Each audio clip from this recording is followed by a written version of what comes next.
Hey guys, Cassie here. So today I gathered 8 women together for a little social experiment. None of them have any idea what's about to happen. All they know is that it's gonna be a video about body image, but that's about it.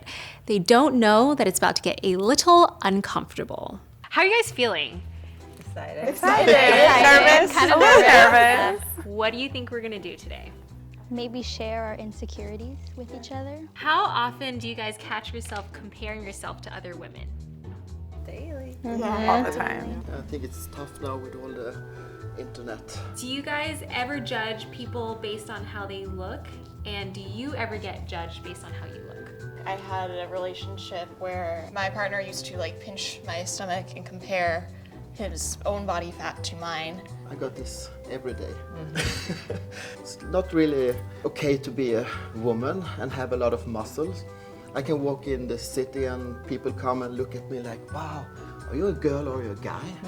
Or get told you're too skinny or you're not skinny enough. I'm trying out this new yoga studio, and this really slender woman looks up and down at me when I walk out, and I felt like I didn't belong. So this is the part that might be a little bit uncomfortable.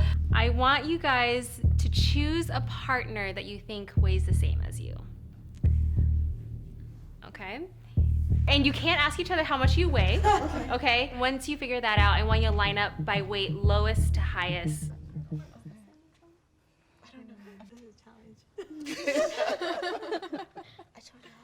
This is gnarly. I'm pretty short.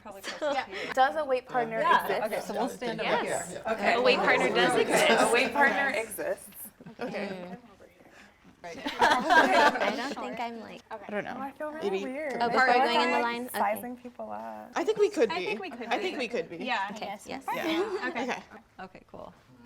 Now we're gonna ask you guys why you chose each other. Looking at my partner, we kind of had similar body the body, type, style. style. I think we're both pretty curvy. We have more weight down in our lower body area. Yeah, I was initially drawn to my partner because we're both the same height, so I was like, okay. Yeah, I was And like, then definitely. kind of worked my way down. I think I chose her because she's tall.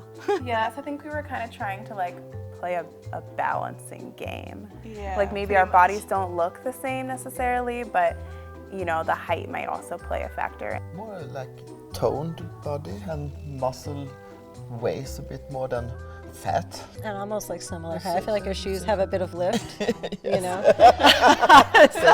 How did it feel to judge someone by how much they weigh without even knowing them? Yeah, I did feel a little uncomfortable. I don't want to do that to others. It felt awkward too, though. Yeah, I felt really uncomfortable because I was felt like I was sizing people up. I'm well, I think I weigh more than you, but not more than you. And it just felt even if we, I think that we do that in life, but it felt really weird to be given a task and have to do it. Are you ready to hear the results? Yeah. None of you are right.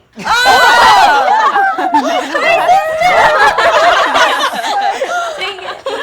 Okay, are you ready to hear your correct weight partners? Yes. Yeah. First, we have Covey and Paloma.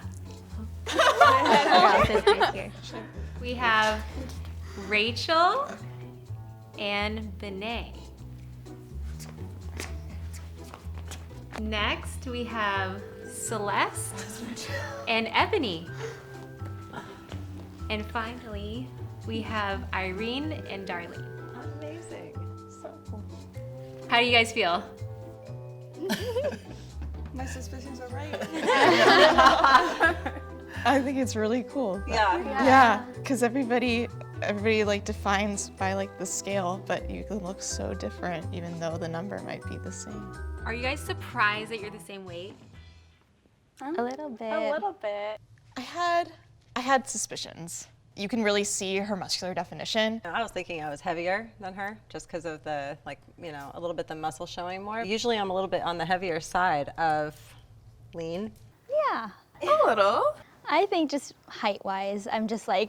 Looking up at her. Yeah.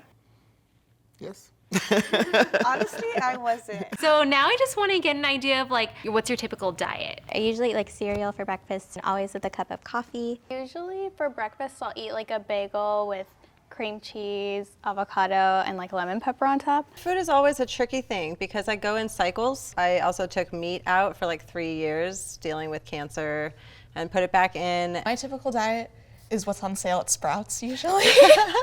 And then I usually eat ice cream a couple times a week too. So I try to have carby meals in the front part of my day and then incorporate veggies for dinner. I don't have any particular plan that I follow. I do eat breakfast every single day. My stomach will growl if I don't eat. I cook a lot at home, so I meal prep every Sunday. I have a huge sweet tooth, but typically I try to eat healthier. Honestly, my diet is like all over the place. My diet consists of bread and sugar. It's probably quite boring. Protein, protein, protein. I eat more or less chicken like 4 or 5 times a day.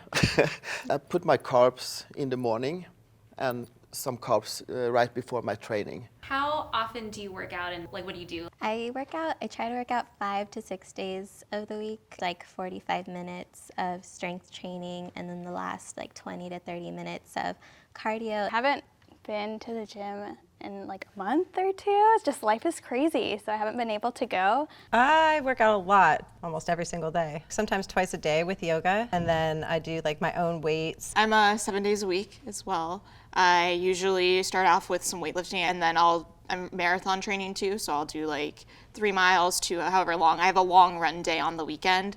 I would say at the least 3 days. But I try to shoot for every day, just some sort of activity, and that's kind of my goal. Typically about 3 times a week. I go through phases for exercises, like sometimes it'll be dance, sometimes it'll be yoga, sometimes it'll be Pilates. Typically, I don't go to the gym. When I do go to the gym, I try to do some cardio. I train a lot, more or less every day. So off season, I go to the gym for the weight training 4 or 5 days a week. Don't do so much cardio at the gym off season period. I save it for the on season. But I have a dog, so I do a lot of long walking. All right, now Laurel's gonna step in and we are gonna do some reveals. We're gonna reveal your BMI and then we're gonna reveal your body fat. All right, 1, 2, 3. So that's your BMI, which is a relationship between your height and your weight. Based on like these industry standards, Covey, it says 22 is like in the healthy range, and then for Paloma, it says that 24.5 is in the healthy, like almost overweight range. What do you think of that? What do you think about BMI? I don't really like it and never really use it because it doesn't like include body fat percentage, which is something I gravitate more towards. 20.5 says you're in the healthy range, and then Rachel says you're also in the healthy range. Arbitrary number. Yeah. Doesn't make sense to me. With physical therapy as my background, like we don't use the BMI scale as much anymore. For Ebony and for Celeste, both of you, it puts you in the overweight category. So how do you guys feel about that?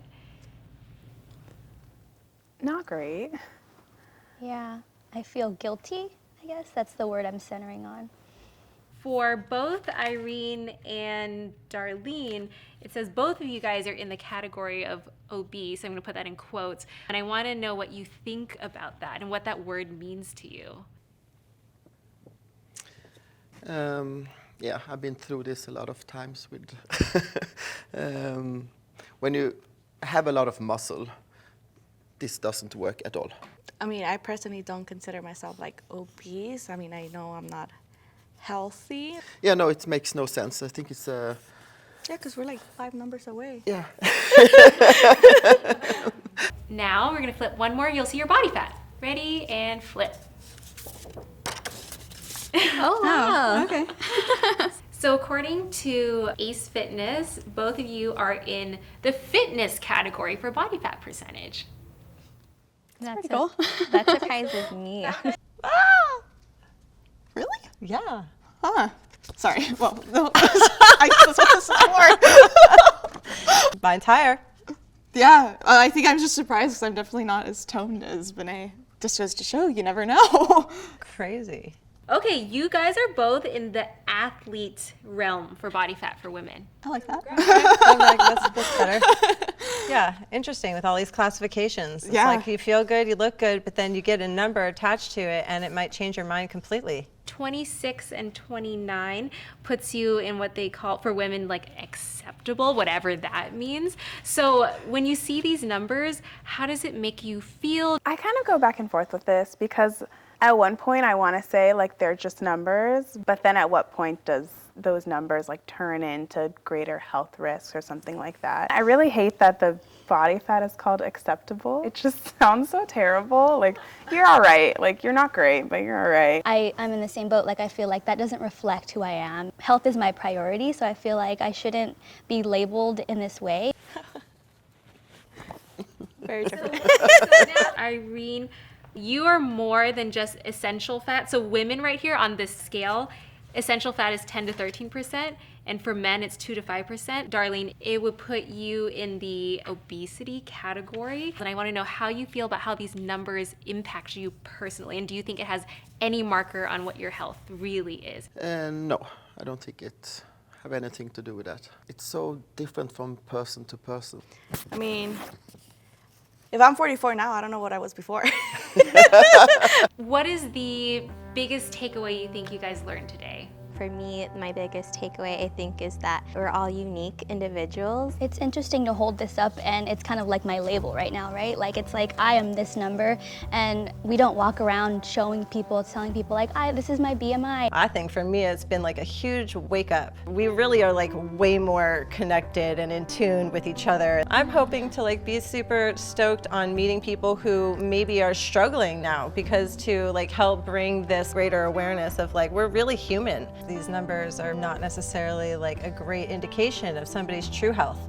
And like, what exactly are they measuring? Like the body fat percentage based on what numbers? It's interesting to attach a number to, in how Vinay was saying, to like health, because mental health is a big part of your health as a whole too. Like, if it doesn't matter how you look or what all these numbers are, it's if you're happy with how you are in your body and what you're doing, who you surround yourself with.